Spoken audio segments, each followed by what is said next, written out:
একটা হাদিস শোনাই। আল্লাহ পাক বলেছেন, হে আদম সন্তান, আমরা কি আদম সন্তান না? হে আদম সন্তান, আমার ইবাদতের জন্য সময় বের করো, আমার জন্য, আমার ইবাদতের জন্য সময় বের করো। যদি তুমি আমার জন্য সময় দিতে পারো তাহলে দুইটা তোমাকে ফজিলত আমি দিব। একটা হচ্ছে তোমার সমস্ত টেনশন আমি দূর করে দেব,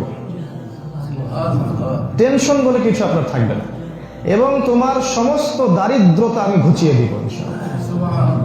আর আল্লাহ পাক বলেছেন, ওয়াইল লাম তাফআল, তুমি যদি এইটা না করো, আমার জন্য সময় না দাও, আমার ইবাদতের জন্য সময় বের করতে না পারো, তাহলে তোমার দুই হাতকে আমি ব্যস্ততা দিয়ে ভরে দিব। যখনই বলবেন ব্যস্ত আছে, আল্লাহ পাক ব্যস্ততা দিয়ে হাত ভরিয়ে দিয়েছেন, এটা আল্লাহর গজব। আরেকটা হচ্ছে, তোমার অভাব আমি কোশ্চিন কালেও দূর করব না, তোমার অভাব আমি দূর করব না।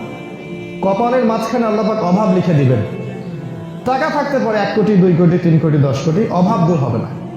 কারণ টাকা মানুষের অভাব দূর করে না, আল্লাহ মানুষের অভাব দূর করেন।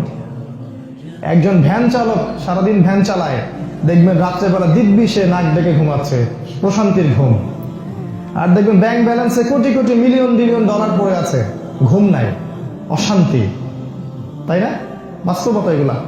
অতএব এটা আল্লাহর গজব। যদি আপনি আল্লাহর জন্য সময় দিতে না পারেন, আল্লাহ পাক আপনার হাতকে ব্যস্ততা দিয়ে ভরে দিবেন, আপনি সময় দিতে পারবেন না, তখন অভাব আল্লাহ কখনো দূর করবেন না।